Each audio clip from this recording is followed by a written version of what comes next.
This is Democracy Now!, democracynow.org, the War and Peace Report. I'm Amy Goodman with Juan Gonzalez. Just hours after a fragile ceasefire between Israel and Iran begins, President Trump criticized both countries this morning, explicitly saying he's not happy with Israel. This all comes 2 days after Trump ordered U.S. attacks on 3 Iranian nuclear sites without seeking congressional approval. We turn now to look at the role Congress plays in starting wars. For more on this question, we're joined by Democratic Congressmember Ro Khanna, member of the House Armed Services Committee. Last week, he introduced a bipartisan Iran war powers resolution with Republican Congressmember Thomas Massie in a bid to prevent U.S. involvement in the Iran-Israel conflict and reassert that any U.S. military action against Iran must be authorized by Congress. We want to start by asking Congressmember Khanna to respond to Defense Secretary Pete Hegseth in a press conference talking about the Trump administration fulfilling the notification requirements of the War Powers Act by notifying Congress immediately after. They were notified after the planes were safely out. Well, we complied with the notification requirements of the War Powers Act. After the attacks, they were notified. They were immediately thereafter. Well, for more, Congressmember Ro Khanna joins us from the Cannon Rotunda in D.C., Deputy Whip of the Congressional Progressive Caucus, member of the House Armed Services Committee. Last night, I watched an hour-and-a-half Q&A that was a MoveOn.org event titled Fund Healthcare, Not Warfare. Ro Khanna was the main guest. Congressmember Khanna, respond to what Hegseth is saying and what you're demanding. Well, he's just violating the Constitution. You can't, as the president, engage in strikes on a foreign country when there's no imminent threat without coming to Congress for authorization. In this case, the missile strikes were characterized as a war on Iran. That was how it was characterized in papers across our country. That's how the Iranian people felt it. And that's why Representative Massie and I introduced the bipartisan war powers resolution. Now, the good thing is, I think actually President Trump paid attention. He saw that there was a lot of revolt within his own MAGA base, people like Marjorie Taylor Greene, Steve Bannon, Tucker Carlson speaking out, and he has gotten a ceasefire. Now the key is he going to make sure that the ceasefire holds, and is he actually going to engage in the kind of negotiation that President Obama engaged in to make sure that Iran doesn't develop a nuclear weapon? The danger is Iran is just going to learn the lesson of Pakistan and North Korea and take their nuclear program in a covert direction.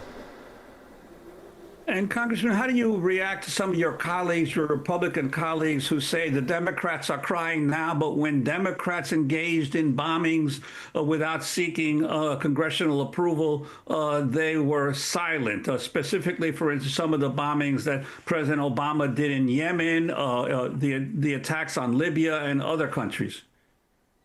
Well, frankly, they're right. I mean, the Libya attacks were blatantly unconstitutional. Those strikes were also counterproductive. They incentivize countries to say, if you voluntarily agree to give up your nuclear program, the United States may still attack you. And the attacks on Yemen were unconstitutional. Bernie Sanders and I passed the first war powers resolution to stop the refueling of Saudi planes. So I have been consistent, as have a few of us, speaking out against unconstitutional strikes, whether they're Democratic or Republican presidents. The question for the Democratic Party is, are we going to take the mantle of being the anti-war party? That's not pacifism. That means against these wars of choice. The American people are desperate for that. The anti-war candidate has usually won, and Trump outflanked us in 2016 and 2024 on an anti-war platform. I am pushing my party to be very clear that we will stand against these overseas wars of choice. And could you explain what the 1973 War Powers Resolution calls for? Well, there are two different issues. One is the Constitution itself, and the Constitution says that before you strike another country and declare war, you need to come to Congress. The War Powers Resolution says that if there is hostility that the president has initiated, he needs to notify Congress, and then Congress can vote to stop that hostility. So it is a check that Congress has when the president acts in a way that defies congressional authorization. But what we should have in this country is not the need to use a war powers resolution. What we should have in this country is the president coming to Congress before they want to strike another country. And in many cases, they may actually get the authorization. Here, Donald Trump didn't want to come to Congress because he knew at least 1/3 of his own MAGA base was opposed to the strikes and would have debated and argued against it. So you are co-sponsoring this resolution with the Republican Congressmember Massie. Trump aides have launched a new super PAC devoted to defeating Massie in his 2026 election. The new PAC, called Kentucky MAGA, will be run by two of Trump's top political lieutenants, his former co-campaign manager, Chris LaCivita, and longtime pollster Tony Fabrizio. Can you respond and also take this larger to the issue of super PACs that you have long taken on, rejecting super PAC money in your own campaign? And do you think the weapons industry are long profiting from these super PACs?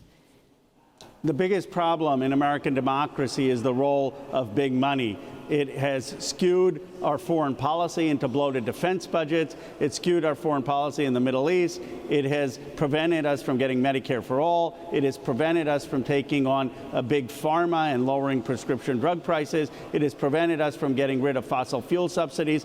It is why I don't take any PAC money. It's why Summer Lee and I have a bill to outlaw super PACs that still would be constitutional under Citizens United. If you can regulate the amount of money someone can give to a candidate, why can't you regulate the amount of money someone can give to a super PAC?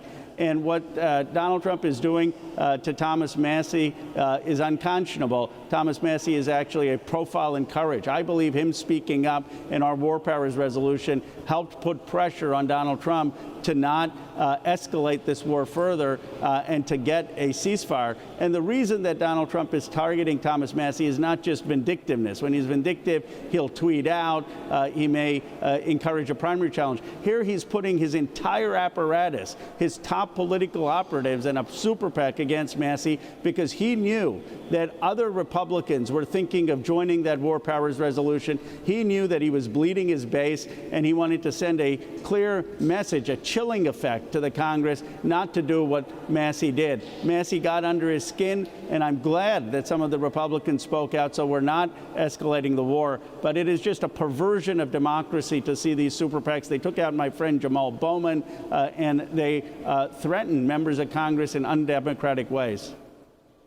And Congressman, I wanted to ask you, all of this expanding hostilities in the Middle East come in the midst of Congress grappling with what to do about the so-called one big beautiful bill, the budget bill of the signature budget bill of the Trump administration. What's your sense of the impact of this continuing problems internationally on where this bill is going? The bill is a betrayal of Trump to his base. I mean, Trump promised no more money on wars overseas, and I'm going to help support and fund the working and middle class. Instead, what is he doing? He's increasing the defense budget by $150 billion. He's spending billions of dollars on this war in Iran, and he's literally ripping health care, Medicaid, food assistance away from the working and middle class, many of them his voters. At the same time, he's giving a total handout to technology companies by banning states, all 50 states, from having any AI regulation for 10 years. This will mean no state could have regulations to protect truck drivers. It would mean no states could have regulations to protect workers against AI surveillance. No state could have regulations to protect kids against algorithmic addiction. It is a terrible bill. Tax breaks for the billionaires, handouts to corporations, huge defense increases, and hurting the working and middle class, ripping away their health care and their food assistance. I want to play a voice from Gaza, Ro. Why not a ceasefire there? Al Jazeera is reporting that Palestinians are saying, if you're going to have a ceasefire between Israel and Iran, what about extending that to Gaza? This is a Palestinian man named Khalil Mosbeh speaking from Khan Yunis. Whoever stopped the war between Iran and Israel is able to stop the war, which has been going on for almost 3 years in the Gaza Strip. Massacres every day, killing of children, killing the elderly, destruction of infrastructure, destruction of education, destruction of healthcare, destruction of everything we own in the Gaza Strip. In fact, many say, Ro Khanna, that Netanyahu launched this war on Iran to divert attention from the catastrophe that is Gaza right now. What about a ceasefire there, and how can you force that in Congress? The report is heart-wrenching. Every time I hear about Gaza, about the over 55,000 killed, many women and children, the over 130,000 wounded, the 600,000 students who have not been able to go to school for years, the 400,000 starving. I think what a stain on the conscience, not just of our nation, but the world. It is why I voted against the offensive funding to Netanyahu almost 7 months ago. Now, look, I was encouraged that President Trump this morning finally said no to Netanyahu on a bombing in Iran, but he needs to say no to Netanyahu in continuing the bombing in Gaza. He has authorized $14 billion of sales and transfers since he has been president. He can simply say to Netanyahu, stop. And then we can convene the Palestinians, Egypt, Jordan, Saudi Arabia, UAE, and Israel to have a solution in Palestine that does not involve Hamas, that involves the civil voices in Palestine, and finally have a Palestinian state. But the question is whether Trump is going to stand up to Netanyahu's bombing in Gaza, stand up really to Smotrich and Ben-Gvir, who are pushing Netanyahu to continue this, and I really hope that he will, and the Congress can say we don't want to continue to fund it. Thanks for watching Democracy Now! On YouTube. Subscribe to the channel and turn on notifications to make sure you never miss a video.